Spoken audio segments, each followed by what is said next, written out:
Hello everyone, welcome to my channel. I literally came back from seeing Bugonia, the new film from Yorgos Lanthimos. And let me tell you, this film is absolutely wild and it rocks. If you have seen his previous films like Poor Things, The Favorite, or even The Killing of the Sacred Deer, you know exactly what you're getting into. This director makes absolutely bonkers films, and Bugonia is one of his better ones. This film follows two men who are conspiracy theorists and kidnap a well-known CEO thinking that she's an alien trying to destroy Earth.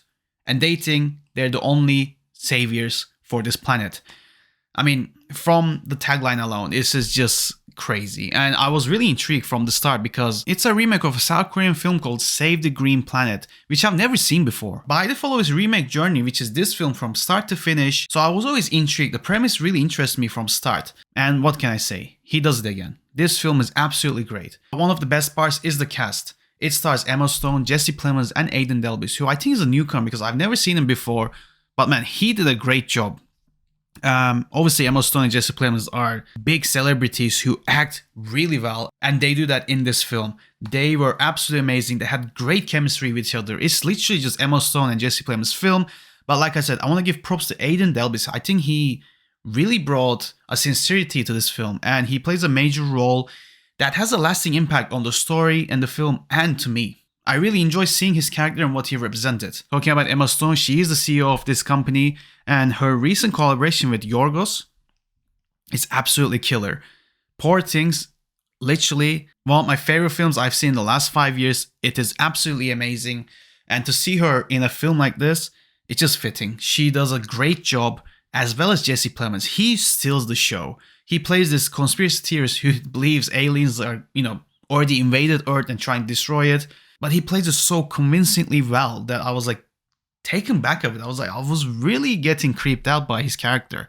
I don't want to go into spoilers. This is a spoiler-free review, but some of the shit he does after kidnapping her, that's no spoiler, that's in the trailer. It's just wild. The narrative in this film is really thought-provoking. There's a lot of ideologies and social commentary about class system and, like big companies and CEOs. I don't want to go too deep into it, but the main character, Jesse Plemons' character, he's a beekeeper. And the metaphor for beehive, worker bees, queen bee, and the company CEO and, its workers, the way CEOs don't care about the workers, it directly blends with each other perfectly. And I really want to applaud the writers for this. I think it just made me, like I say, it's thought-provoking. It made me think more about it. And the way it all connects with this alien invasion storyline, which runs through from start to finish. I think it worked well together so much. And yeah, it's just all the metaphors and like double meanings. I thought it was really smartly done. So the cast is great. The direction is great. Cinematography is stellar. I think this film looks absolutely gorgeous. It looks dirty and rough because it looks kind of saturated. The colors pop, but not in that, big majestic way. It's more of a dirty, realistic way. I can't exactly put my finger on why or how I feel like that, but I don't know, just something about the cinematography really stood out to me. I think it made the film even creepier and just more visceral, even though it wasn't that bloody. The aspect ratio, it's not your traditional rectangle look, it's more of a square, but a bit bigger. I've never seen this aspect ratio before. I don't know the numbers or what dimension or size it is. I have to search more about it because I was really curious on how and why they used it. I don't know. To me, it felt like it was a claustrophobic situation, and I think it was a way to represent Emma Stone's character who's stuck in this basement for days on end. While watching the film, I just felt like what she was going through because of the aspect ratio being so tight and the cinematography being so in your face. But yeah, it really stood out to me. I think it does wonders for this film. And I gotta give props to the soundtrack. It was bizarre in the best ways possible. It was really grand and epic. Like, for example, Teddy, who's Jesse Plemons' character, when he's riding a bike or just doing mundane stuff like walking through a field, music will just rise from the ground, just become epic, like dun, dun, dun, just like full blast. But he's just doing nothing, like he's just riding his bike to work. At first, it was bizarre, but quickly I realized, okay, this makes perfect sense. I think it's amazing that they use this style because in the film, he thinks he's the only savior of Earth. So in his mind, it is that, okay, aliens are invading and are going to destroy Earth. What can I do to save it?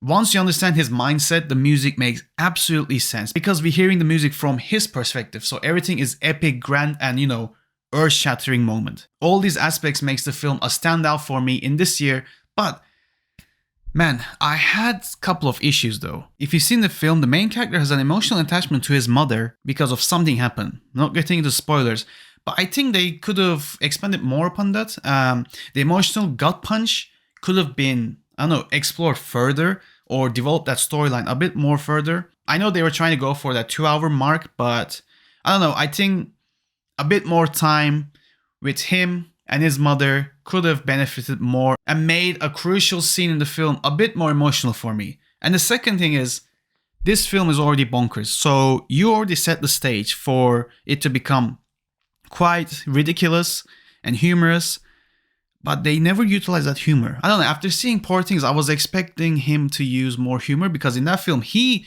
really balanced drama and humor perfectly. It was absolutely perfect. So I thought maybe they will bring more satire and black humor, but no. There's some moments I laughed like a couple of times, but I don't know, I feel like this film could have benefited with more humor. I don't mean straight up comedy, just like acknowledge that this situation is messed up and it's bizarre, so utilize that.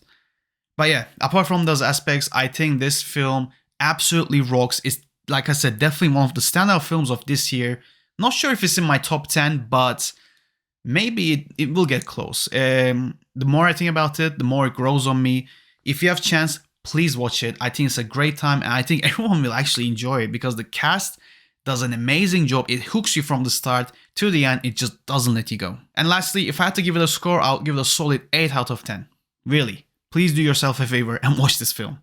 Anyways, guys, let me know down below. What's your favorite Yorgos Lanthimos film? Mine is Poor Things, but I really want to hear it from you. And if you've seen Bugonia, again, let me know down below. What do you think of it? Please, let's discuss. I really want to see everyone's opinion on this. Anyways, thanks for watching, and I'll see everyone on the next video.